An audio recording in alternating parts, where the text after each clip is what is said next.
So nandito tayo Check-in sila sa... doon sa... Anong lugar to sa Pilipinas? Quezon Pasay. City? Pasay. Pasay. Ito pala yung Pasay. Gising na ba si Leklek? Ayaw ha. Maliit ka pa lang nun ah, ba't parang biglang lumaki ka?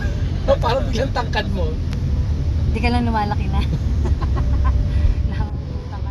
Anak ka ni Reggie, no? Kayong bunso. You know, may... So kayo din magdadrive ng pag sa Ilocos? Siya tsaka si Reggie. Dalawa kayo, no? Traffic, oh. Ito, tingnan natin to. Ano kayang dala niya? Galing na si Chicha. Umuulan po ngayon sa labas. Ganito rin ba kaganda yung isang bag? Alas 7 ngayon, alas 7 ng Hindi, akala ko umaga. dalawa yung van. Kakalabas lang ng araw.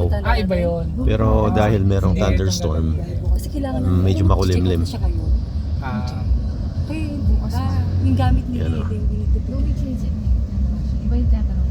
Traffic. may mga pinadala sa akin si tito mo. Kaya lang, nasa kalat-kalat. Kaya pagpunta natin ng Ilocos, pag sasama-samahin ko, lagay ko sa isang bag.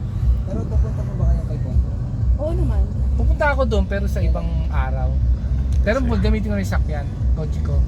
Tingnan po natin sa labas. Kasi, Hilux mo ba yan? oo, yung Hilux.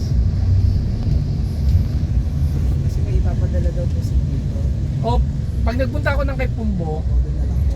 punta kayo sa bahay, sabi mo Yan, kay traffic Tia. po. Oh. I-message ko si mama, tapos i-message niya siya ko rin.